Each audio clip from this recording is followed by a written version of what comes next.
बिस्मिल्लाहिर्रहमानिर्रहीम, अस्सलाम वालेकुम। मैं शाहिद सकलैन हूँ। आप मुझे मेरे यूट्यूब चैनल फेसबुक पेज पे देख रहे हैं। आज 11 नवंबर है और मंगल का दिन है। बात करेंगे बरतानिया की और बरतानिया में रहने वाले इमिग्रेंट्स की। और हमारा सबसे बड़ा कंसर्न जो है वो हमारे ओवरसीज़ पाकिस्तानीज़ हैं जो बरतानिया में रह रहे हैं। उनके पास वर्क वीज़ा है, चाहे वो स्टूडेंट वीज़ा के ऊपर है या वो असाइलम सीकर हैं। तो ज़ाहिरी बात है एक बहुत बड़ी तादाद है जो पाकिस्तानियों की वहाँ मौजूद है। लेकिन बरतानिया के जो कवानीन हैं वो दिन ब दिन सख्त होते जा रहे हैं और अब कुछ नई चीज़ें सामने आई हैं जिनको सुनकर जो वहाँ के इमिग्रेंट्स हैं वो तो परेशान है ही हैं, लेकिन हैरान कुन तौर पर हुकूमत के अंदर बैठे लोग भी उन कवानीन को देखकर और उनको सुनकर ये कह रहे हैं कि ये कवानीन सरासर नाइंसाफ़ी है इमिग्रेंट्स के साथ।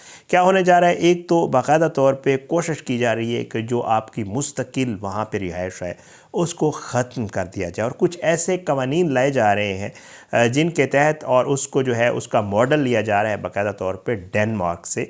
डेनमार्क में क्या कवानीन हैं, वहाँ पे कौन सी ऐसी सख्तियाँ इमिग्रेंट्स के लिए जो लागू होने जा रही हैं, वो आज की इस वीडियो में आपके साथ शेयर करेंगे। और दूसरा, कुछ ऐसे शोबाजात हैं वहाँ पे हमारे बहुत सारे लोग काम करते हैं, केयर वर्कर्स हैं, सैनिटरी, एयर कंडीशनिंग, बहुत सारे शोबाजात में जो है लोग वहाँ पे मौजूद हैं। तो कुछ ऐसे शोबाजात हैं जिनके हवाले से कहा जा रहा है कि आने वाले दिनों में उनके वीज़ाज़ लोगों को मिलना नामुमकिन हो जाएगा और जो लोग उन वीज़ाज़ के ऊपर मौजूद हैं, 3 साल का वीज़ा है, 5 साल का वीज़ा है, जितना भी है, उन लोगों के लिए बरतानिया में रहना मुश्किल हो जाएगा क्योंकि उनका वो वीज़ा रिन्यू भी नहीं होगा और वो उस वीज़ा को चेंज भी नहीं कर पाएंगे। तो उनके लिए बहुत मुश्किल हो जाएगा बरतानिया में रहना और उनके पास वाहिद हल जो है वो फिर अपने मुल्क वापस जाना होगा। तो इन दो जो है जो डेवलपमेंट्स हैं उनके हवाले से आपसे बात करेंगे कि होने क्या जा रहा है, ये ऐसे कौन से कवानीन हैं जिनमें सख्तियाँ की जा रही हैं। कल रात मेरी बात हो रही थी, मेरे कज़न हैं, बहुत सारे लोग फैमिली के वहाँ मौजूद हैं। वैसे जनरल मैं उनसे गप लगा रहा था कि यार क्या सूरत हाल है जॉब्स की वहाँ, जो स्टूडेंट्स जा रहे हैं उनके हवाले से। तो मुझे बता रहे थे कि बहुत मुश्किल हो गया है क्योंकि जो रिटेल वाले शॉपकीपर्स हैं जो अमूमन स्टूडेंट्स को जॉब्स दे दिया करते थे या स्टूडेंट्स को रख लेते थे, 3 दिन स्टूडेंट काम करते थे, 3 दिन स्टूडेंट अपनी यूनिवर्सिटी या स्टडी कंटिन्यू करते थे। तो कहते हैं कि अब वो लोग नहीं रख रहे क्योंकि जहाँ पे पकड़ा जाता है कोई ऐसा बंदा जिसको अलाउड नहीं है और वो वहाँ पे काम कर रहा है तो उस बंदे को तो जो कुछ होता है सो होता है। सो जो एम्प्लॉयर होता है जिसने उसको रखा हुआ होता है उसको बहुत बड़ा जुर्माना हो रहा है। तो वो मुझे बता रहा था कि हालात ठीक नहीं है यहाँ पे। तो मैंने कहा कि जी बाकी तो कुछ चीज़ें मैंने आज फिर निकाली, वो आपके साथ शेयर करता हूँ कि होने क्या जा रहा है। आपको पता है जिस दिन से मैं इन सवाले से वीडियोस कर रहा हूँ, ये जो हुकूमत आई है इनकी सबसे बड़ी जो प्रायोरिटी है, अक्सर मैं अपनी वीडियोस में कहता रहता हूँ कि अगला जो आने वाला इलेक्शन है वो यूके के जो पार्टीज़ हैं वो ये देख रही हैं कि अगला जो आने वाला इलेक्शन है वो किसी चीज़ पर नहीं लड़ा जाएगा बल्कि इमिग्रेंट्स के मामले के ऊपर लड़ा जाएगा। और सबसे बड़ी प्रायोरिटी ये जो मौजूदा हुकूमत है, चाहे वो बयानात हों, चाहे वो उनके जितने भी एक्शन हों, उनसे वाज़े हो रहा है कि उनकी सबसे बड़ी प्रायोरिटी इमिग्रेंट्स के हवाले से कवानीन बनाना और अपने लोगों को खुश करना कि जी देखें हम जो बाहर से आने वाले इमिग्रेंट्स हैं उनके हवाले से कितने सख्त कवानीन बना रहे हैं। तो मौजूदा हुकूमत भी यही कर रही है। बहरहाल जी, अब जो चीज़ सामने आई है जिसके ऊपर बाकायदा तौर पर उनकी पार्लिमान के कुछ MPs ने एतराज़ भी किया है, वो है जनाब कि जो शबाना महमूद साहिबा हैं उन्होंने बाकायदा तौर पे अपने कुछ लोगों को भेजा डेनमार्क और उन्होंने कहा कि जी आप वहाँ जाके जो इमिग्रेशन के डेनमार्क, क्योंकि कहा जाता है कि डेनमार्क एक बहुत ही ज़बरदस्त कवानीन रखने वाला मुल्क है इमिग्रेशन लॉज के हवाले से। उन्होंने कुछ ऐसे सख्त कवानीन बनाए हैं कि वहाँ पे जितने भी लोग आते हैं, क्योंकि उनको ये पता चल गया था कि वो असाइलम सीकर्स या वहाँ आने वाले लोगों को रोक नहीं सकते, तो उन्होंने कहा कि फिर कवानीन को इतना सख्त कर दिया जाए कि जो आए भी सही उसके हाथ कुछ ना आए।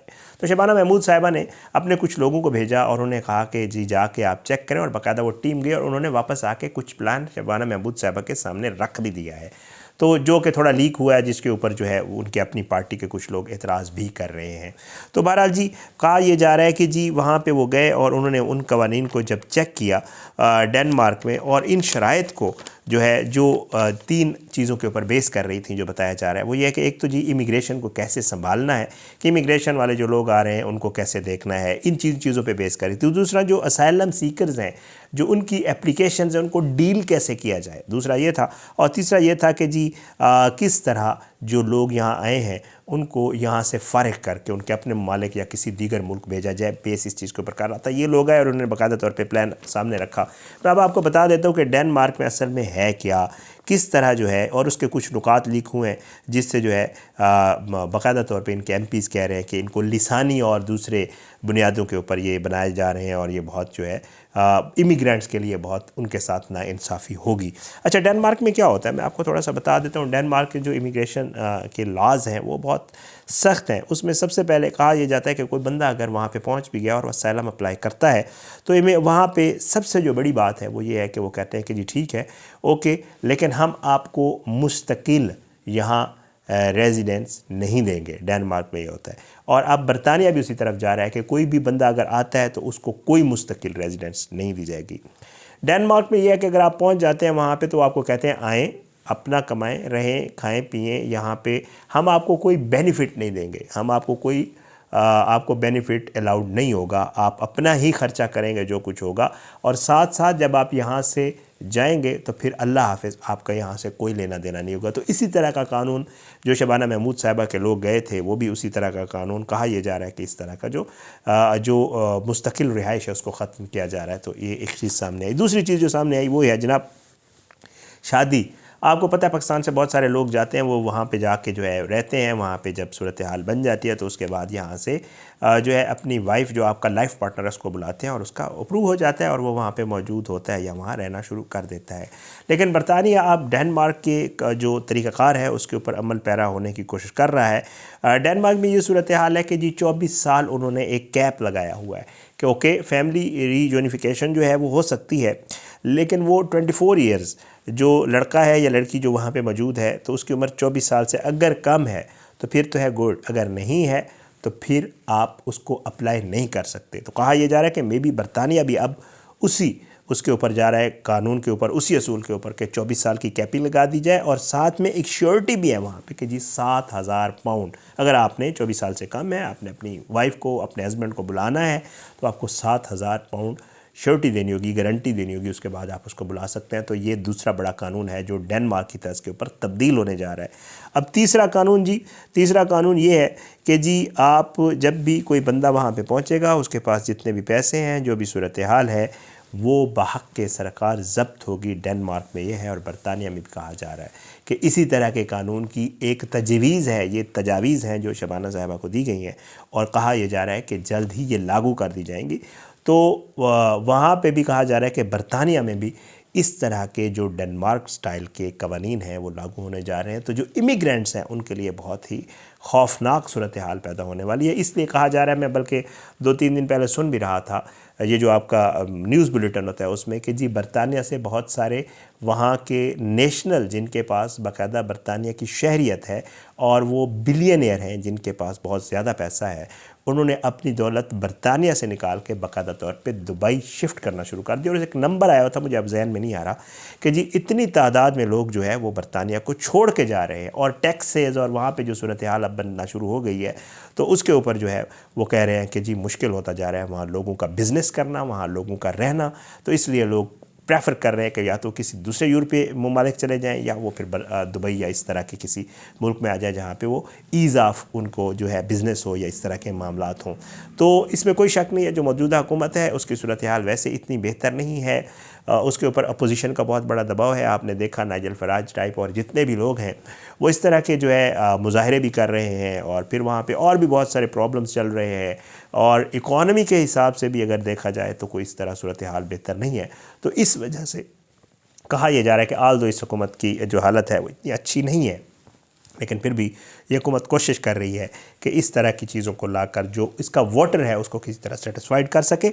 अब देखते हैं कि हुकूमत इसमें किस हद तक कामयाब होती है। ये बाकायदा तौर पे तजवीज़ है। एक तो ये चीज़ थी जो मैंने आपके साथ शेयर करनी थी, और दूसरी चीज़ जनाब लाखों वर्कर जो है उनको नाअहल करार देने के हवाले से 100 के करीब एक लिस्ट आई है, जिसके हवाले से कहा जा रहा है कि 100 के करीब ऐसे शोबे हैं जिनको जो है वो लिस्ट कर दिया गया है, उस लिस्ट से निकाल दिया गया है जो शॉर्टेज ऑक्यूपेशन लिस्ट होती है। और इन शोबाजात में मैं आपको पहले बता रहा हूँ कि ये वही शोबे हैं जिनमें बहुत ज़्यादा पाकिस्तानी काम करते हैं।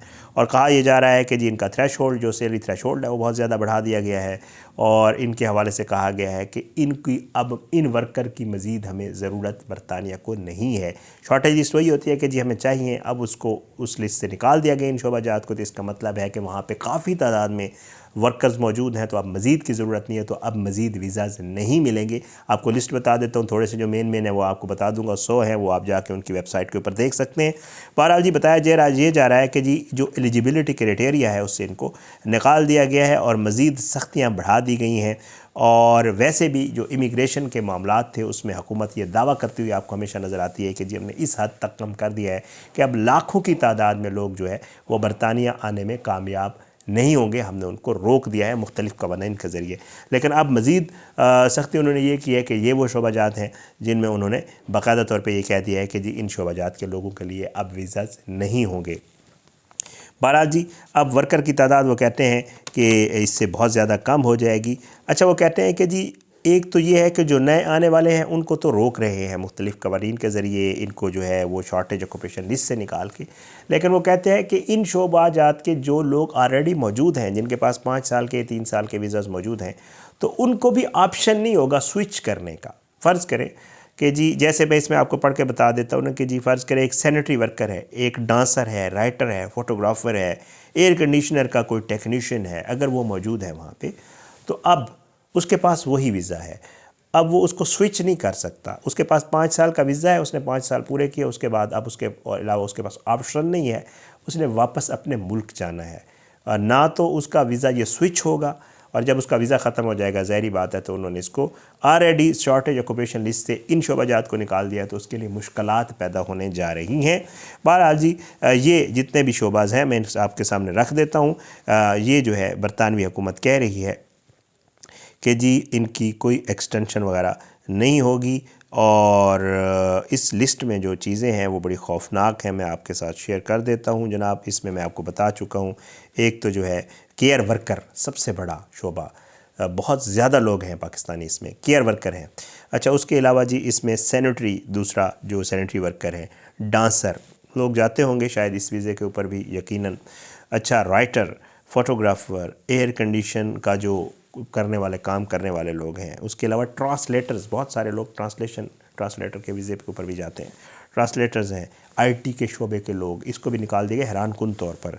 अच्छा, सेट डिज़ाइनर्स, अच्छा उसके अलावा आर्टिस्ट हैं इसमें, उसके प्रोड्यूसर्स, डायरेक्टर्स, ये हमारे जो शोबाजात हैं इनसे ड्रामाज, फिल्म, थिएटर, इन चीज़ों से जो मुंसलिक लोग हैं, इनके वीज़ाज़, इनको भी जो है वो बाकायदा शॉर्टेज ऑक्यूपेशन लिस्ट जो है उससे निकाल दिया गया है। तो ऐसे 100 के करीब ऐसे शोबा हैं जिनके हवाले से कहा जा रहा है कि अब इनके वर्कर्स की ज़रूरत बरतानिया को नहीं होगी, और वो जो लोग आ रहे हैं वो अब उनका आना पॉसिबल नहीं होगा। बहरहाल जी बताया ये जा रहा है कि जी अब लेकिन इनके जब लोगों को ये वहाँ पे ख़बर मिली है और जो चीज़ें आई हैं, तो बताया जा रहा है कि जी ख़दशा ये ज़ाहिर किया जा रहा है कि इसमें, क्योंकि इसमें बस ड्राइवर्स भी शामिल हैं, इसमें नर्सेज भी शामिल हैं, इसमें हाउस कीपिंग वाले भी शामिल हैं, तो इस तरह के लोग जो हैं कहा जा रहा है कि इससे बहुत ज़्यादा इफ़ेक्ट होगा उनके ऊपर। और कहा यह जा रहा है कि बहुत बड़ा ख़दशा है अगर हुकूमत इन कवानीन के ऊपर अमल दरामद करती है। 2 चीज़ें मैंने आपको बता दी, डेनमार्क वाला जो लाने की कोशिश की जा रही है इमिग्रेंट्स के हवाले से, और दूसरा जो इन शोबाजात के हवाले से कहा जा रहा है कि जी इनके लोगों की मज़ीद ज़रूरत नहीं है। तो जो मौजूद हैं उनका क्या होगा? ज़ाहिर है वो लोग इस वक्त वहाँ पे एम्प्लॉय हैं, काम कर रहे हैं। ख़दशा ये ज़ाहिर किया जा रहा है, बताया ये जा रहा है कि ये पॉसिबल है कि बहुत बड़ी तादाद में, क्योंकि वहाँ पे ये तो राइट है ना कि आप जो है वो प्रोटेस्ट कर सकते हैं। तो कहा यह जा रहा है कि वो दिन दूर नहीं है, लग ये रहा है वहाँ पे जो रहने वाले लोग हैं और जो वहाँ पे इन चीज़ों को करीब से देखते हैं, जो माहिरीन हैं, उनका ये कहना है कि लग ये रहा है, थोड़ी थोड़ी उसकी वाइब्स आना शुरू हो भी गई हैं कि जी बहुत बड़ी तादाद में लोग प्रोटेस्ट के लिए निकलेंगे, और इन शोबाजात के जितने भी लोग हैं जिनके पास वीज़ाज़ मौजूद हैं वो प्रोटेस्ट करेंगे, ताकि हुकूमत इस तरह के कानून को लागू या इम्प्लीमेंट ना करे, क्योंकि अगर ये इम्प्लीमेंट हो गया तो फिर तो इसके अलावा कोई दूसरा रास्ता होगा नहीं। तो ये इस तरह की 2 चीज़ें थी बरतानिया को लेकर। मैं अक्सर जो है वो बरतानिया से रिलेटेड चीज़ें करता रहता हूँ, और दूसरा जो स्टोरीज़, ट्रू स्टोरीज़ आप मुझे भेज रहे होते हैं वो किसी भी मुल्क की होती हैं, तो वो भी मैं कोशिश करता हूँ आपको बताता रहता हूँ। बहरहाल अगर आपको ये वीडियो पसंद आई हो तो मुझे ज़रूर बताइएगा, और मेरी कोशिश होती है कि इस तरह के जितने भी कवानीन में तब्दीलियाँ और ये मामलात होते हैं उनके ऊपर बात करता रहता हूँ। इंशाअल्लाह आपकी भेजी हुई सच्ची कहानियों में से कोई एक कहानी कल या परसों जिस वक्त भी इंशाअल्लाह पॉसिबिलिटी हुई मैं ज़रूर करूँगा। अपनी दुआओं में याद रखिएगा। अल्लाह हम सबको अपने ज़ुबान में रखे, अल्लाह हम सब पे अपना रहम करम करे, अल्लाह हमारे मुल्क का हामी और नासिर हो, इसके खिलाफ साजिश करने वालों को नस्ताबूद करे, और अल्लाह जो है वो हमारे जो ओवरसीज़ पाकिस्तानी बहन भाई हैं उनको अपने ज़ुबान में रखे। इजाज़त दें, इंशाअल्लाह अगली वीडियो में मुलाकात ज़रूर होगी, लेकिन बशर्ते ज़िंदगी। अपनी दुआ में याद रखिएगा। पाकिस्तान जिंदाबाद। अल्लाह हाफ़िज़।